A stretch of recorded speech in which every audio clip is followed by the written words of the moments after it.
자, 오늘 말씀 함께 보겠습니다. 출애굽기 32장 15절부터 24절입니다. 출애굽기 32장 15절에서 24절 말씀입니다. 어제 14절까지 하나님께서 이제 백성들의 지금 실상이 어떠한지를 모세에게 알려주셨습니다. 그리고 모세에게 이런 제안을 하시죠. 10절, 너를 큰 나라가 되게 하겠다라고 말씀을 하십니다. 근데 모세는 하나님께 간구합니다. 어제 나온 것처럼 여호와의 사역, 또 여호와의 평판, 또 여호와의 성품, 또 여호와의 그 약속에 근거하여 계속 하나님께 간구로 나아갑니다. 이제 하나님께서 어제 14절 표현으로는 뜻을 돌이키시사 말씀하신 화를 그 백성에게 내리지 아니하시니라 라는 상황으로 종결되는 것 같고요. 이제 모세는 이제 그 백성들이 있는 진으로 다시 내려갑니다. 자, 그게 이제 15절의 모습인데 돌이켜 산에서 내려오는데 그 두 증거판이 손에 있습니다. 두 증거판, 그 양쪽 또 양면 이쪽 저쪽에 글자가 있다. 근데 그것은 어떤 의미가 있는지 오늘 성경은 이렇게 이야기를 하고 있어요. 그 판은 하나님이 만드신 것인데 글자는 하나님께서 직접 쓰셔서 판에 새기신 것이더라. 이스라엘 백성과의 그 언약을 상징하는 걸 겁니다. 그것이 10계명에 1계명서부터 4계명, 5계명부터 마지막 계명까지 라고 우리가 추측은 하지만 실제로 우리가 그것을 본 것은 없죠. 그러나 하나님과 백성 간의 그 언약을 상징하는 굉장히 중요한 돌판입니다. 그런데 여호수아가 이제 진으로 내려오는 중에 어떤 소리가 들립니다. 모세가 이제 진으로 내려오는 중에. 근데 여호수아가 사실 우리가 잠시 잊고 있었던 여호수아가 있었죠. 어느 정도까지 함께 동반했었습니다. 그리고 하나님과 대면할 때 아마 여호수아는 따로 떨어져 있었을 것이고 내려올 때 이제 여호수아가 다시 합류해서 내려오는데 여호수아가 어떤 소리가 들리는 겁니다. 근데 그 소리에 대해서 여호수아의 판단, 생각들이 17절에 나와 있죠. 뭐냐면 진중에서 싸우는 소리가 나나이다. 진중에서 싸우는 소리가 나나이다. 이스라엘 백성은 지금 무엇을 한다고 생각했을까요? 어제 본문과 좀 연관해 생각해 본다면 그들은 지금 무엇을 하고 있다고 스스로를 생각하고 있나요? 지금 그들은 5절 여호와의 절일에 6절 번제를 드리고 화목제를 드리고 하나님께 제사를 드린다고 생각을 하고 있습니다. 그런데 여호수아의 진단은 뭐냐면 그가 들리는 느낌이 어때요? 무슨 대단히 난리가 난 것 같은 거예요. 싸우는 소리가 납니다라는 거예요. 자, 근데 모세는 알고 있죠. 그러나 그 실제는 보지 못했어요. 모세도 그 소리를 듣습니다. 근데 아주 분명하게 이야기를 하는 거예요. 그건 승전가도 아니고 폐하여 부르는 노래도 아니다. 그러니까 승전가로 기뻐서 부르는 것도 아니고 패배해서 막 부르짖는 소리도 아니라는 거예요. 뭐라고요? 내가 듣기에는 노래하는 소리다. 굉장히 객관적으로 얘기하죠. 그러니까 모세는 그들이 예배한다 이렇게 얘기하지 않아요. 그러니까 여호수아의 느낌도 그렇고요. 모세의 반응도 그렇고 그 백성들의 저 밑에서 부르는 그들은 스스로 막 번제를 드리고 화목제를 드리고 앉아서 먹고 마시며 일어나서 뛰놀고 뭔가 예배를 드리고 제사를 드린다고 생각을 했지만 사실 어제도 우리가 기도회 때 같이 기도한 것처럼 그들의 민낯은 뭐였죠? 타락한 예배였어요. 하나님의 평가도 어제 뭐였습니까? 그들은 여호와의 절일에 번제를 드리고 화목제를 드리며 뭔가 제사를 드리는 행위로 본인들은 인식했을지라도 하나님은 어제 7절에 이렇게 얘기하십니다. 내 백성이 부패하였다라는 거예요. 결국 그들의 모습은 어땠냐면 아주 듣기 거북하게 제멋대로 부르는 혼란스러운 노래에 불과했고요. 뭔가 예배를 하고 있다고 생각했지만 자기의 방식대로 하나님을 형상화했고 자신의 방식대로 예배를 드렸던 이 타락한 예배의 민낯이 다 드러나 버린 거예요. 그래서 결국 그들은 하나님이 계시지 않은 것 같아요. 자신들을 인도한 하나님, 그리고 자신을 인도한 또 실제적으로 인도한 그 모세의 그 부재, 내려옴의 그 더딤, 이 모든 부재 상황 가운데 그들은 나름대로 방식으로 하나님을 형상화했고 자신들의 방식으로 예배를 드리고 제사를 드렸지만 결국은 그 모습이 어땠냐면 내 방식과 내 만족을 위한 타락한 예배에 불과했고 하나님은 그것들을 부패했다라고 하셨어요. 그리고 오늘 여호수아에게는 그냥 진중에서 싸우는 소리로밖에 들리지 않았고 모세가 느끼기에는 아주 듣기 거북하게 제멋대로 부르는 혼란스러운 노래에 불과했어요. 자, 이 모습을 보고 내려갑니다. 하나님께서도 어제와 오늘을 통해서 우리에게 계속적으로 말씀하실 거예요. 내 방식과 내 만족을 위해서 드리는 그 예배의 그 타락한 모습. 지금 이스라엘 백성이 어제 나타난 모습은 하나님이 아닌 어떤 그 또 다른 신을 섬긴다는 모습이 아니었죠. 그 엘로힘이라는 복수가요, 그냥 복수로 사용하면 다른 신이 될 수 있어요. 그러나 이 복수가 이 단수동사 쓰게 되면 명확하게 그 여호와를 나타냅니다. 그러니까 그들은 하나님을 만든 거예요. 그리고 하나님 앞에서 자신들을 예배를 한다고 생각했던 거예요. 근데 누구를 위하여? 자신을 위하여. 자기 만족을 위하여 내 방식대로 예배드리는 그 예배의 그 타락함. 여러분들, 그러면서 오늘 무엇으로 지금 이것을 이야기하냐면요, 21절 모세가 진단하는 그 중요한 한 단어가 있습니다. 자, 그들은 이게 죄라고 생각을 못했을 거예요. 자, 근데 이게 실상이 어떠냐면 21절. 당신이 그들을 이게 큰 죄에 빠지게 했다. 예배를 드린다고 생각을 했는데 이게 큰 죄래요. 어제는 뭐 했죠? 그들이 예배를 드린다고 생각했는데 하나님께서 딱 한마디로 진단 내리셨습니다. 부패했다. 타락한 예배다라는 거예요. 근데 21절은 뭐냐면 그들을 큰 죄에 빠지게 했다. 근데 이 큰 죄가 가돌 하타라는 히브리어에 두 개가 있습니다. 크다라고 할 때 가돌이라고요. 예, 죄가 이제 하타. 자, 근데 가돌 하타라는 이 큰 죄가요, 성경에 몇 번 나와요. 근데 몇 번 나올 때 이 큰 죄라는 묘사가 특별히 어떤 그 모습을 표현하냐면 이거예요. 아비멜렉이 아브라함을 책망하죠. 그 자기 아내를 누이라고 속이고 그때 책망할 때 나로 하여금 큰 죄에 빠지게 했느냐라고 할 때 그거 어떤 거죠? 예, 성적인 것들을 얘기해. 야, 큰 죄에 빠질 뻔했다라는 거. 간음이죠, 간음. 왜냐하면 남편이 있는 여자였잖아요. 근데 아브라함이 거짓말하는 바람에 큰일 날 뻔했단 말이에요. 그 간음을 나타냅니다. 그리고 나서요, 우리 창세기에 보면 요셉이 보디발의 아내가 자꾸 유혹하죠. 그때 그 보디발의 아내를 책망합니다. 하나님의 면전 앞에서, 하나님 앞에서 우리가 어떻게 큰 죄를 질 수 있겠느냐라고 할 때 그 큰 죄, 동일하게 하돌, 가돌, 하타라고 씁니다. 그러니까 이 가돌, 하타라고 큰 죄라고 성경에서 나타날 때 보통 어떤 장면을 얘기하냐면 간음을 나타내요. 그러고 보니까 이집트, 그 당시에 이집트 결혼계약서에서도 큰 죄라는 표현이 있는데 이 큰 죄라는 표현이 무엇을 나타내냐면 항상 간음을 나타낸다고 그래요. 결혼계약서에 보면. 자, 그러니까 지금 모세가 진단드린 건 뭐냐면 그들이 번제와 화목제를 드리고 이것이 하나님이야 라고 그들이 자신의 방식대로 자신의 만족을 해 얼마나 기뻤을까요? 여러분 상상해 보세요. 그 밑에서 그 예배드리는 제사드리는 백성들이 근심에 있었을까요? 아니요. 오히려 하나님이 계시지 않은 것 같은 그 두려움이 해소가 되는 것 같고 뭔가 자신의 감정이 만족되는 것 같고 적절한 땀도 나고 운동도 되고 뭐 별 생각 다 들었을 거예요. 근데 그게 뭐라고요? 또 다른 신을 섬기는 것도 아니에요. 하나님을 섬긴다고 본인들은 생각했거든요. 예, 그런데 그것이 뭐냐면 바로 큰 죄, 영적 간음이에요. 하나님과 결혼한 언약 상태에 있는 그 이스라엘 백성이 금송아지를 만들고 그 앞에서 뭔가 하나님을 예배한다고 했지만 결국 뭐예요?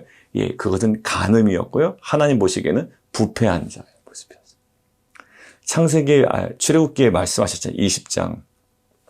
아까 3절, 4절 우리가 봤듯이 너희를 위하여, 너희 자신을 위하여 새긴 우상을 만들지 말라.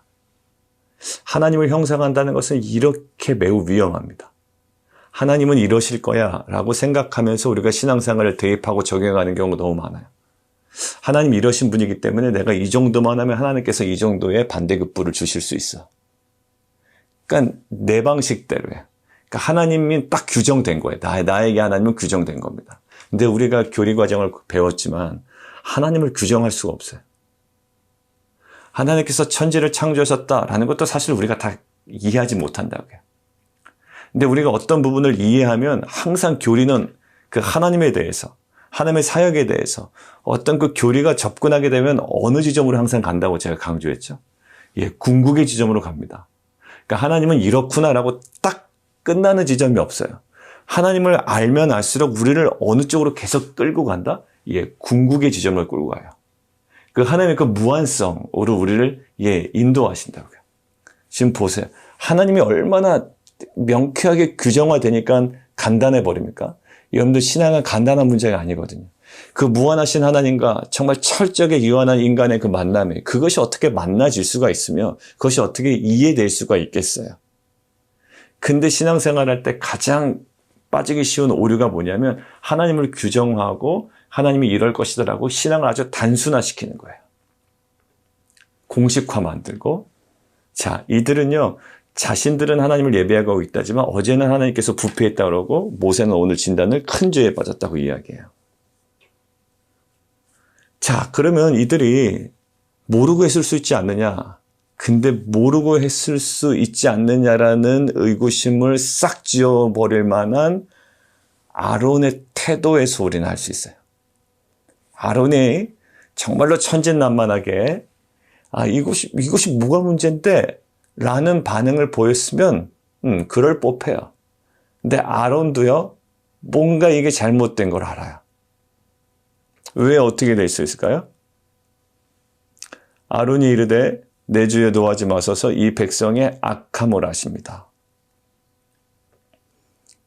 예, 이 악함이 이런 잘못된 일을 하게 됐다라는 거죠. 원인을. 그리고 24절 변명합니다. 분명히 어제는 새겨서 만들었다고 하는데 펑 금송아지가 튀어나왔다고 24절에 이야기해요. 그러니까 최대한 자신의 역할을 축소시키는 거죠. 그리고 누구의 것을 극대화시켜요? 백성들의 악함을 극대화시켜요. 이만큼 이것이 잘못되다라는 어떤 인식이 있는 거예요. 자, 결국 우리 안에 나의 방식과 내 만족을 위한 그 타락한 예배의 그 민낯이 여호수아의 그 소리에 대한 느낌, 그리고 모세의 이것에 대한 아주 구체적인 진술, 큰 죄, 간음이라는 거예요. 그러니까 내 만족을 위해서 어떤 그 예배의 열정 있죠. 신앙생활의 그 열정적인 모습 속에 감추어져 있는 내 영적인 타락함. 오히려 세상과 더 가까워지기 위한 그 예배의 열정, 이런 것은 혹시 없었나요? 애굽에서의 그 명성과 많은 것들을 누리기 위하여 내가 오히려 그것들을 위하여 그 예배에 집중했던 것. 충분히 그럴 수 있을 것이라고 봐요. 세상을 좋아하면서 기도에 열심이에요. 그런데 성경은 얘기하고 있죠. 네가 정욕대로 구하기 때문에 받지 못한다라고 하는 거죠. 그러니까 기도에 열정이 없는 것을 하나님께서 뭐라고 하시는 것이 아니라 주님께서 정욕대로 구하죠. 자신의 방식대로 하나님을 만들고 자신의 원함대로, 자신의 그 느낌대로, 자신의 어떤 과정을 가지고 내 방식을 가지고 하나님께 나아가는 거예요. 여러분들 이 이스라엘 백성이 깨진 게 어디서 깨졌어요? 예배에서 딱 깨진 거예요. 여러분들 결국 우리는 예배의 그 순수성을 얼마나 지키느냐가 신앙의 핵심인 것을 알 수가 있어요. 어제 오늘. 여러분들 예배가 형식화되면 다 문제가 발생했습니다. 어디서 돼 있죠? 가인이 어디서 제일 먼저 무너졌습니까? 여러분들 예배에서 무너졌거든요. 겉으로 보기엔 전혀 문제 없어요. 지금 이스라엘 백성도 그럴 거예요. 얼핏 보기에는 문제 없어요. 번제와 화목제라는 형식을 가지고 뭔가 나아갔을 거라고요. 근데 아주 문제가 있었죠. 가인은요. 가인 예배에 문제가 있었어요. 겉으로 문제가 없어요. 그러나 하나님과의 관계 속에서 가장 결정적인 문제가 있었던 거예요. 그리고 여러분들 사울이 어디서 무너지나요? 엉뚱한 데서 무너지지 않아요. 두 번 다 하나님 찍히는데 하나님에게 어떻게 보면 딱 책망받는 장면 두 장면이 나오잖아요. 우리 하심탐사 하다 보면 그 사울이 두 번 찍히는 게 뭐냐면 전쟁을 앞두고 뭔가 제사는 드려야 되겠고 결국 누가? 자신이 드려서는 안 돼요. 제사장만이 할 수 있는데 자신이 직접 예배에 실패하죠. 그리고 사울이 두 번째 예배에 실패한 건 어떤 장면이에요? 이거 아무것도 취하지 말라라는 거예요. 전리품을. 근데 사울은 또 아주 거기서 좋은 것들만 취해서 전리품을 취해버립니다. 보관해 둔다고요. 이거 무슨 소리입니까? 돌아와서 얘기하죠. 아, 이거 하나님께 나중에 예배 드리려고 그랬습니다. 결국 사무엘이 뭐라 그럽니까? 순종이 제사보다 낫다라는 거예요. 결국은요, 사울도 어디서 자꾸 무너지냐면 엉뚱한 예배에서 무너져요. 그러니까 예배 순수성이 파괴되고 형식적이 되고 자신의 만족과 결국 사울이 처음 제사를 드리는 것도 전쟁이 더 우선순위였던 거예요. 전쟁을 드리러 가긴 가야 되는데 여기서 이겨야 되는데 그냥 형식적으로 예배는 드려야 되겠고 그러니까 자신이 다 집내버린 거죠. 여러분들 우리 안에 내 마음에 가득한 나의 원을 가지고 예배 앞으로 나올 수 있어요. 내 자녀의 문제에만 집중하는 거예요. 내 가정의 문제에만 집중하는 거예요. 물론 자녀와 가정을 통한 하나님의 나라를 꿈꾸는 것과는 달라요. 근데 무조건 아주 표면적인 이유죠. 내 자녀가 조금 잘 됐으면 좋겠고. 아주 논리도 단순합니다. 신앙의 논리가 너무 단순해요. 잘 되면 하나님께서 영광받지 않으실까? 우리는 그 십자가를 얘기하면서도 그 정도의 선에서 머무를 때가 너무나 많아요. 우리 교회가 커지면 영광받지 않으실까? 십자가를 얘기하면서 그냥 그 정도 수준에 머무를 수가 있다고요. 자, 우리의 마음에 가득한 원을 가지고 우리가 예배로 나아갈 수가 있어요. 이들은 어땠을까요? 예, 이게 하나님께서 계시지 않는 느낌 너무 싫은 거예요. 아, 뭔가 이렇게 계시지 않고 아무 말도 말씀도 하지 아니하시고 이런 공백 상태 너무 싫은 거예요. 예, 내 느낌이 너무 싫으니까 하나님 만들어 놓고 거기서 막 춤추고 난리를 피는 거죠. 예배라는 미명 아래. 여러분들 우리 안에 이러한 숨겨진 거, 아, 하나님 우리는 예배 잘 드리고 있죠? 라고 그냥 물러설 게 아니라 우리의 그 예배의 그 실상을 정확히 보는 거죠. 아, 예배의 느낌 자꾸 얘기하는 거야. 아, 뭐 오늘 찬양, 뭐 오늘 말씀, 뭐 여러분들 여러분 다 100% 만족시킬 만한 상황 오지 않을 거예요. 그러려면 정말로 조명 다 끌어다 써야 될 거고, 아, 조명이 마음에 안 드는 사람은 조명이 더 완벽해야 될 거고, 음향이 만족스럽지 않으면 음향이 해야 될 거고, 뭐 사운드가 만족이 안 되면, 여러분들 예배는요, 예배는 그런 게 아니에요. 한도 끝도 없어요. 예배는 나의 그냥 딱 그 모습이에요. 아무리 자신들에게 만족스러워도 지금 오늘 모습 보세요. 부패고 타락했고, 예, 간음이에요. 간음. 아주 그 드러난 그 죄에 그 끈적끈적하고 스물스물 피어오르는 그 죄덩어리밖에 안 됐던 거라고요. 큰 죄. 여러분들 이러한 그 우리의 예배의 민낯이 다시 한번 어제와 오늘을 통해서 정확하게 드러나는. 그렇지만 이것 때문에 우리가 또 절망하고 또 어려워하는 것이 아니라 하나님께서 우리에게 지향하도록 보여주시는 것들 있잖아요. 자, 그러면 그것이 뭘까요? 자, 오늘 함께 보겠습니다. 20절이에요. 모세가요, 내려오자마자 19절부터 볼게요. 또 내려오자마자 한 행동이 있어요. 뭐냐면 첫 번째는요, 돌을 깨트려요. 이거 어떤 의미가 있다고 그랬죠? 16절에 하나님이 쓰셔서 판에 새긴 것이라. 굉장한 의미가 있어요. 뭐 저희가 하심탐사할 때 얘기하지만 이 10계명 돌판이 남아있었으면 얼마나 비쌌을까, 뭐 이런 얘기도 농담삼아 합니다. 예, 정말 그랬을 거예요. 근데 이게 남아있질 않아요. 여러분들 이렇게 의미 있는 것들을요, 순식간에 집어던진다? 이것들 하나님께 책망받을 일이에요. 하나님께서 직접 쓰셨는데 이걸 왜 깨트려? 상의 없이. 제가 민수기 20장 설교할 때 이거 가끔 이제 비교해서 이야기 드리잖아요. 모세가 그때 하나님의 거룩함을 드러내지 못했다라고 책망받을 때 어떤 모습으로 책망받았죠? 2번 반석을 명하여 물을 내라 했는데 반석을 쳤단 말이야. 분노를 드러냈죠? 반석에게 명하여 물을 내라 했는데 민수기 20장에 갑자기 반석을 2번 칩니다, 세게. 그러니까 성질이 나는 거예요. 40년 동안 이스라엘 백성이 변하지 않는 그 모습을 보고 아마 화도 났겠죠. 근데 그게 하나님께 책망을 받죠. 네가 이스라엘 백성들 앞에서 내 거룩을 드러내지 못했다라는 거예요. 이거 어떤 모습이에요? 딱 그런 모습이죠. 백성들 앞에서 거룩한 모습을 드러내지 못한 거예요. 근데 하나님께서 아무 소리 안 하시죠. 그때 얘기한 거예요. 그러니까 어떤 외부적으로 드러난 분노의 모습이 아니라 결국 그것이 누구의 분노이냐라는 거예요. 여러분들 주일날 우리가 말씀 받죠. 레위 지파에 누구의 질투심으로? 하나님의 질투심으로 질투했다라는 거 아니에요. 그러니까 질투는 그닥 좋은 의미는 아니에요. 근데 그게 누구의 질투심이었기 때문에? 하나님의 질투였기 때문에. 그래서 그들의 배를 뚫어서 죽였기 때문에 하나님께서 뭐를 멈추셨다? 연병을 그치셨다라고 되어 있어요. 그러니까 지금 이 모세의 행동은요, 돌판을 깨뜨린 행위는 누구의 마음에 지금 완전 담긴 거예요? 하나님의 마음에 담긴 거예요. 뭐였습니까? 그 직전까지 하나님께서 다 쓸어버리고 너로부터 다시 시작하겠다고 말씀하셨잖아요. 그러니까 결국 어떤 장면이 드러납니까? 이 돌판이 깨지는 장면은요, 돌판을 깬다라는 그 아카디아어에서 돌판을 깬다라는 것은 무엇을 나타내면 계약을 파괴하는 거예요. 그러니까 결국 어떤 것들을 상징하는, 어떤 의미를 상징하는 표현일까요? 하나님의 마음이었고요. 계약이 깨졌다라는, 계약이 파괴됐다라는 거예요.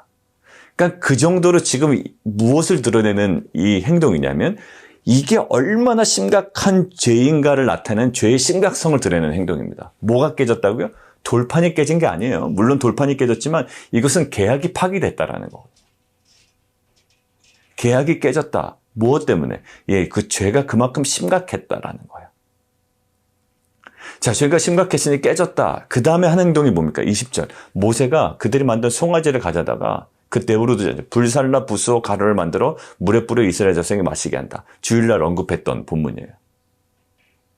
자, 이 우가림 문서에 보면 이런 비슷한 행위들이 나오거든요. 근데 어떤 의미로 그 행위를 하냐면 이런 의미예요. 추악한 물건을 완전히 소멸하여 마시잖아요. 뭔가 먹잖아요. 그럼 무엇으로 나올까요? 배설물로 나온단 말이에요. 그러니까 추악한 물건을 완전히 소멸해서 배설물로 내보내는 것을 상징해요. 결국 똥에 불과하다 이거예요, 한마디로. 이것들을 철저하게 처리해 나가는 과정이 있어요. 그러니까 죄의 심각성이 얼마나 있는지, 죄의 심각성이 얼마나 죄가 얼마나 이거 심각한 죄인지를 드러내놓고 돌판을 깨는 행위, 얼마나 어떻게 보면 하나님께 굉장히 혼날 일인데 돌판을 깨는 행위를 통하여 죄의 심각성을 드러내놓고 하는 것은 이 금송아지를 그냥 내버려 두지 않아요. 결국 이 예배의 순수성이 회복될 때 가장 첫 번째 오늘 본문을 통해서 우리가 좀 묵상하기를 원하는 것은 뭐냐? 우리 안에 금송아지가 깨져버려야 되는 거예요. 단순히 그렇지 예배는 그렇게 돼야 돼. 우리가 너무 내 방식대로 하면 안 되겠구나 라는 어떤 그냥 깨달음이 아니에요. 그런 깨달음과 나누면요 수십 년, 수백 년, 수천 년, 수만 년 동안 나왔을 거예요. 근데 결정적으로 어느 순간이 필요하냐면 내 안에 있는 금송아지가 딱 드러나야 되는 거예요. 이거는 실체가 없지 않습니다. 실체가 분명한 거예요. 그리고 실체가 있는 그 금송아지를 깨어 불살라 부수어서 가루를 만들어 물에 뿌려서 먹고 이게 배설물로 나오는데 똥 취급돼야 된다는 거예요, 한마디로. 우리 안에 드러내야 될 금송아지가 뭐일까요? 내 안에 금송아지는 형상화되어 있지 않은 어떤 것이 아니에요. 아주 실체가 분명할 겁니다. 여러분들 죄는요, 실체가 있어요. 금송아지라는 그 실체가 분명히 있었듯 그 실체를 불살라서 없애고 완전 배설물로 만들어 버렸듯이 우리 안에는 이 작업이 필요한 것 같아요. 안에 아직도 내재되어 있고 아직도 철회되지 않은 금송아지가 있다고요. 그것은 너무나도 강력해요. 우리를 언제든지 유혹할 수 있고요. 언제든지 그 앞으로 우리의 무릎을 꿇게 만드는 금송아지일 거라고요. 이것들을 우리는 정확하게 쳐다내야 돼요. 뭐라고요? 배설물처럼 여기는 거예요. 여러분들 동일한 상황과 동일한 어떤 비교 대상은 될 수 없지만 사도 바울은요. 그가 아주 그냥 자신감 있게 또 그의 어떤 그의 탁월함의 근거로 삼았던 것이 있어요. 그의 지식이었다고요. 근데 나중에는 정말 주님을 인격적으로 만나자마자 그 이후에 그는 그 자신의 탁월함의 근거로 삼았던 그러한 지식과 여러 가지 배경들은 무엇으로 여기냐면 배설물로 여겨요. 여러분들 그게 나중에 활용됐을 거라고요. 사도 바울의 그 모든 사역 속에 그렇지만 기본적인 인식은 뭘로 여긴다? 배설물로 여긴다. 뭐해? 절대로 하나님 우선으로 두지 않아요. 하물며 하나님과 정면 대치되는 이 금송아지를 철회하지 않는다. 이것에는 명백한 규정, 인식이 우리가 정말 새롭게 되지 않았다. 이것은 언제든지 금송아지에 끌려갈 수 있는 상황이에요. 우리 안에 아직까지도 지금 작동하고 있는 금송아지는 오늘 하나님께서 말씀하십니다. 가져다가 불살라 부수어 가루를 만들어 물에 뿌려 이스라엘 자손에게 마시게 했던 그 모세의 모습이에요.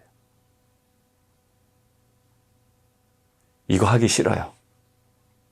실은. 어떤 깨달음은 있겠지만 이 작업은요 굉장히 복잡해요. 가져다가 또 불살라야 되고 부수어서 가루를 만들어요. 그만큼 이것은 끈적끈적하게 우리의 죄성과 지금 맞닿아 있는 부분이거든요. 그것이 다양한 모습으로 우리 가운데 존재할 겁니다. 이것들을 온전히 드러내놓고 정말 영적으로 이것들을 배설물 취급하고 우리의 그 인식의 수준에 따라 신앙이 드러나는 것 같아요. 이것들을 어떻게 바라보느냐. 여러분들 죄를 어떻게 바라보냐에 따라서 그 사람의 영적인 어떤 거룩함의 결과물이 나타나는 것 같아요. 그 정도 괜찮지. 항상 이렇게 신앙생활 하는 스타일이 있거든요. 또 저 안에도 무슨 기독교가 그렇게 빡빡해. 이 정도는 그 인식이요 우리의 신앙의 수준을 드러내는 것 같아요. 여러분들 요셉 보세요. 요셉의 인식이 어땠습니까? 이 정도는 그러지 않았단 말이에요. 어떻게 하나님의 면전 앞에서 내가 이 큰 죄를 드러내겠느냐라는. 결국 사람들도 마찬가지예요. 어떤 개념에 대한 인식, 상황에 대한 인식, 특별히 신앙인이라 한다면 죄에 대한 인식, 이것들이에요. 그러니까 정말 리버럴한 이 신학은요, 너무 편하네요. 그리고 인자합니다. 근데 그게 하나님의 인자하심이 아니라 인간적 인자함이에요. 인본주의적 인자함. 여러분들 이러한 분명한 인식, 금송아지에 대한 인식과 이것들을 철저하게 해결해 나가는, 또 그것들을 향하여 정말 애쓰고 진통하는, 정말 주 앞에 나아가는 귀한 공동체가 되기를 원합니다. 금송아지. 자, 그리고 마지막 하나만 보고 마치겠습니다. 오늘 아론의 반응은 좀 굉장히 아쉬워요. 그죠? 그러나 실상 우리의 모습이에요.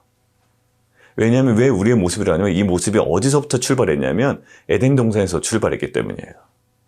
에덴 동산에서 결국 죄를 집니다. 근데 죄를 지고 난 다음에 아담의 반응이 뭐였죠?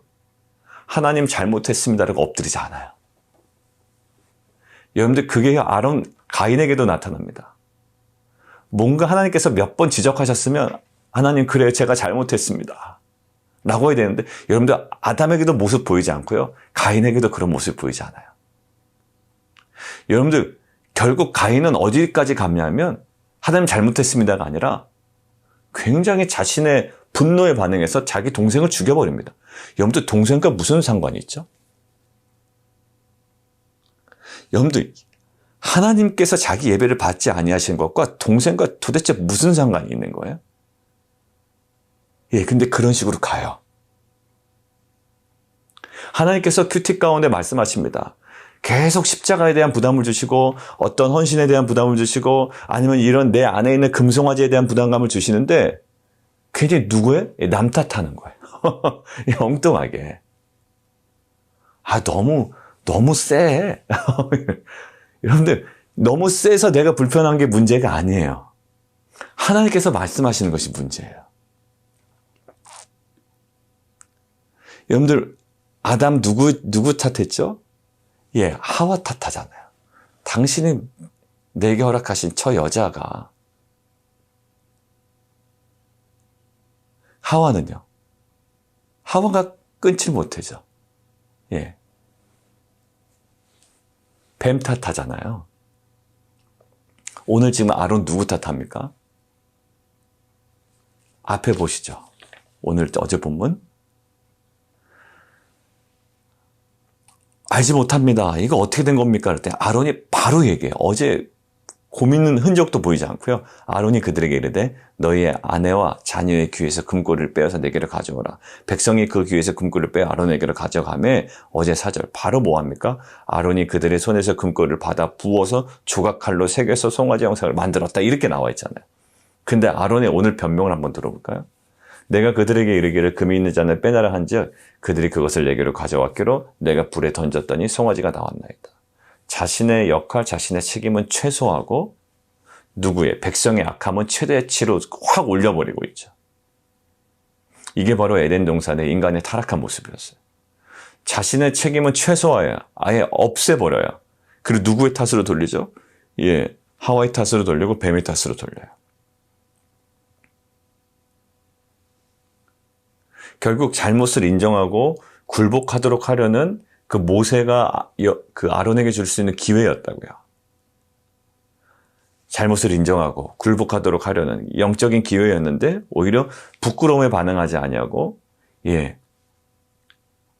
분노에 반응하며 회피해버려요. 이것은 가인에게도 보였고요. 가룟 유다에게도 보였던 반응이에요. 근데 나중에요. 이게 회복되는 가정들을 보면 이것들 보면 이제는 남 탓했다가 자기 탓으로 돌리는 모습이 있어요. 그게 그 야곱의 아들들의 반응이죠. 막 여러 가지 어려울 때요. 이제 그 요셉이 총리로 가 있고 이때 그들의 고백이 나옵니다.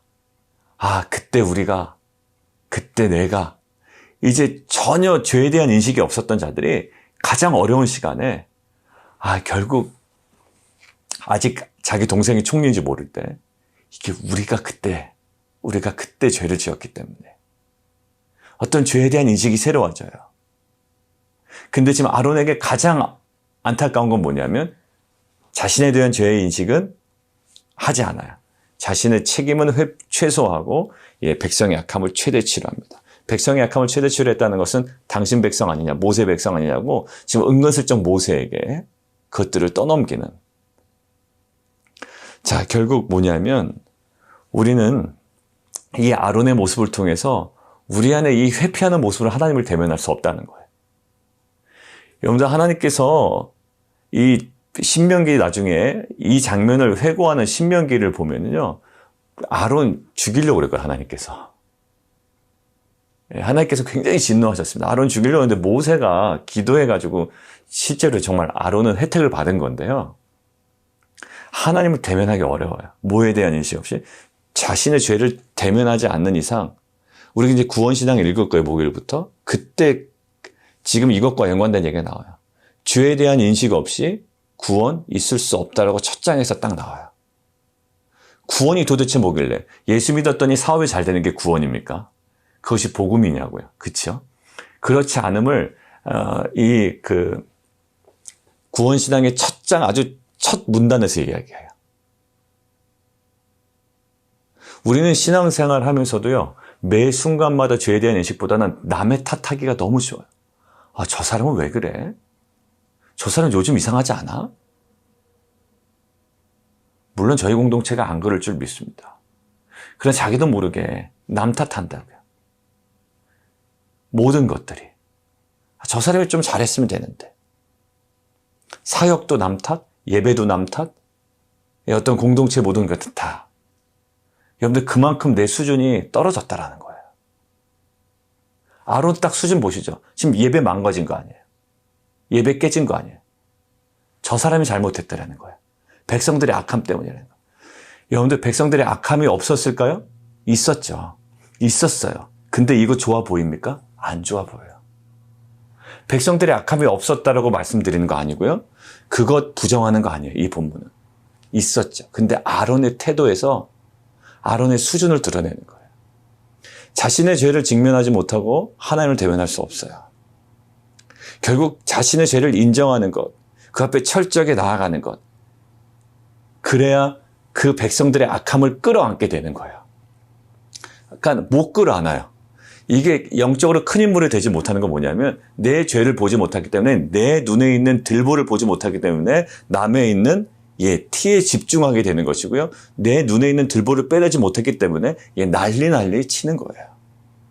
근데 내 눈에 있는 들보를 빼낸 흔적이 있다면, 그런 경험이 있다면요, 그게 얼마나 아프고 굉장히 조심스러워야 되는 것을 알기 때문에 남에 있는 티를 아주 조심스럽게 사랑의 마음으로 배려하면서 빼내게 될 거라고요. 우리 안에 딱 강팍해진 마음이 있어요. 여러분들 진단해야 돼요. 저 안에도요, 남 탓한다고요. 저 사람이 조금 잘했으면 좋은데. 아니요, 결국 아론의 잘못이었어요. 그 사람이 요즘 이상한 게 아니라 내가 이상한 거예요. 모세는요, 결론 맺습니다. 모세를 보세요. 아론과 모세는 완전 달라요. 자, 보세요. 그들의 악한 모세도 알았어요. 충분히 알았습니다. 모세는 원래부터 알았어요. 백성들의 악함을. 근데 어제 하나님께서 진노하시고 나서 뭐라고 말씀하시냐면, 너를 큰 나라가 되게 하리라. 여러분들, 자신을 싹 제외할 수 있는 하나님의 어떤 메시지가 있었다고요. 그래? 그럼 나는 빠져나갈 수 있거든. 왜? 이들은 진노해서 제거하고 너를 큰 나라가 되게 하리라. 너로부터 다시 시작하겠다. 어떻게 보면 모세에게는 딱 좋은 조건이에요. 자신의 입맛에 맞는, 자신에게는 만족되는 조건이라고요. 너를 큰 나라 되게 하리라. 근데요, 모세는요, 백성들의 악함 때문에 그렇습니다. 하나님 맞습니다. 저로부터 다시 시작하시죠. 자신의 만족스러움. 거기에 머물러 있지 않았단 말이에요, 모세는. 하나님께서 작정하셨으면 그렇게 하실 수도 있잖아요. 근데 모세는 거기에 머물러 있지 않아요. 아론과 완전 달라요. 모세도 알죠. 모세도 이스라엘 백성의 악함을 알고 아론도 알아요. 근데 아론과 모세는 완전 달랐어요. 그냥 아론은 그저 백성의 악함만 지적하게 그냥 끝나버렸고 자신의 책임을 완전 최소화시켜버렸고요. 모세는 어떻게 합니까? 모세는 지금 관심을 어디로 가냐면 백성들의 악함이 아니라 어제 보세요. 여호와의 사역, 여호와의 평판, 여호와의 성품, 여호와의 약속에 근거하여 정말 계속 간구하며 나아가잖아요. 그거예요. 아론과 모세의 완전 극명한, 그냥 백성의 악함에 머물러 있었던 아론과는 전혀 다른, 이 모세는 관심을 백성이 아니라, 그리고 내가 누릴 내 만족이 내게 좋은 조건에 그냥 머물러 있는 것이 아니라 끊임없이 하나님의 그 사역과 평판과 그 하나님의 그 성품과 약속에 계속적으로 나아가죠.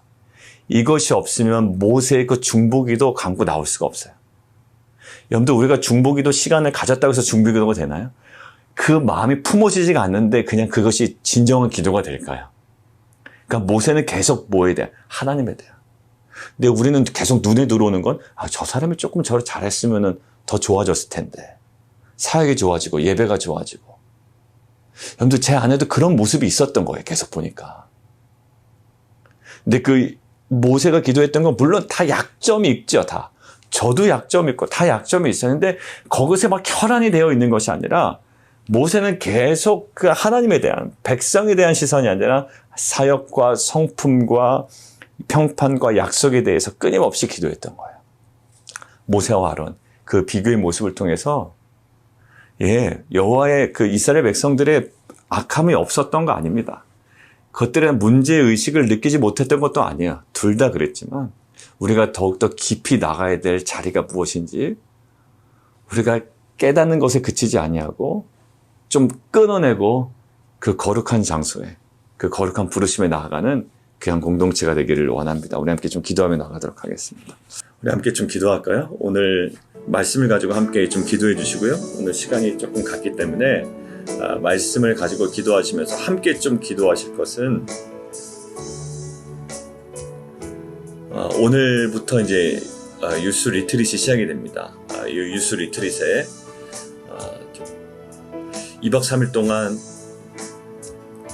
우리 아이들을 인솔해서 또 함께 말씀을 나누 우리 미셸 집사님 위해서 좀 같이 기도했으면 좋겠어요. 우리 미셸 집사님 2박 3일의 기간 동안 또 아이들과 말씀을 나누는 그 모든 시간들을 통해 또 말씀과 성령으로 역사하신 그 하나님의 그 충만한 그 역사하심, 하나님의 그 일하심, 그 은혜 부어주심을 우리 모든 자녀들이 경험할 수 있도록 우리 한 13명 정도 되는 것 같아요.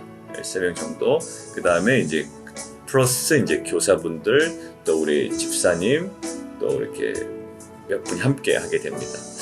우리 자녀들에게 정말로 평소에 느꼈던, 경험했던, 소그룹에서 경험했던 말씀을 통한 하나님, 이제는 정말 특별한 시간, 특별한 장소에 이제 우리가 나아갑니다. 우리 자녀들에게 정말 평생 잊을 수 없는 하나님의 그 인격적인 그 만남, 또 그 구원에 대한 확신과 또 인생을 향한 부르심에 대한 확신이 더욱더 명확해지는 귀한 은혜의 시간 되게 도와주옵소서. 우리 함께 기도하며 나가도록 하겠습니다.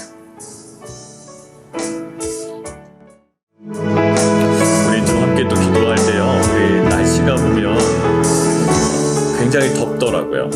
그리고 아마 그 리트릿 기간에도 온도가 낮지 않습니다. 꽤 많이 올라가는 것 같아요. 그래서 오히려 좋은 날씨도 필요하고, 물론 실내에서 또 아이들의 말씀을 듣고 나누고 또 할 것이지만 정말 좋은 날씨, 또 아이들이 안전하게 또 2박 3일 잘 은혜 시간을 마칠 수 있도록 날씨와 또 우리 아이들의 안전과 또 우리 건강을 위해서 또 오고 가는 길에 또 운전해서 왔다 갔다 이동하기 때문에 위해서 좀 구체적으로 기도해 주시고요. 그 다음에 우리가 오늘 말씀대로 우리 안에 처리돼야 돼. 그냥 우리가 그냥 알고 지나가는 것이 아니라 금송아지에 대한 아주 정확한 처리가 있었잖아요. 배설물로 내보내는 겁니다. 완전히 소멸시켜서. 이런 과정들이 우리 가운데 있기를 원해요. 그래서 그 두 가지 기도 제목을 가지고 우리 함께 좀 기도하도록 하겠습니다.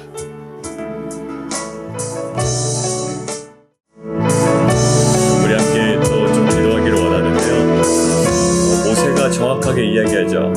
어떻게 해서 이 큰 죄에 빠지게 했느냐라고 얘기해요. 그러니까 죄가 드러났습니다. 그리고 아론은 얘기합니다. 이 백성의 악함을 당신이 아십니다. 그러니까 지금 아론의 시선으로 보면요, 큰 죄 드러났고요. 그리고 백성의 악함은 있어요.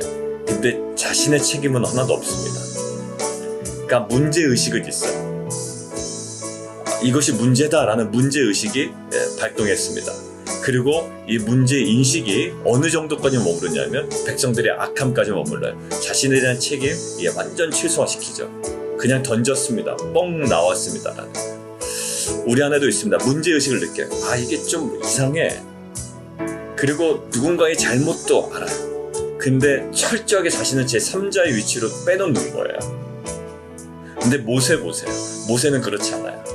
모세도 그들의 악함을 알았지만 이제는 백성들의 어떤 시선이 아니라 하나님의 시선으로 그 하나님의 그 사역, 하나님의 성품, 약속의 근거여 계속적으로 나아갑니다. 그냥 자신을 통해서 자신의 나라를 새롭게 하실 거라는 만족스러운 조건이 있음에도 불구하고 여전히 하나님의 관점으로 나아가요. 우리 안에 이런 회복이 있었으면 좋겠습니다. 큰 죄가 있고 누군가의 타자, 제3자의 악함은 존재하지만 여전히 나는 제3자로 머무르는 그런 애매모호한 신앙이 아니라 이제는 그 내 죄를 직면하고 이제는 우리의 백성과 우리 수준에 머무는 것이 아니라 하나님의 사역과 평판과 성품의 약속에 근거한 우리의 그 부르짖음이 우리 가운데 회복되게 도와주시옵소서. 우리 함께 기도하며 나아가도록 하겠습니다.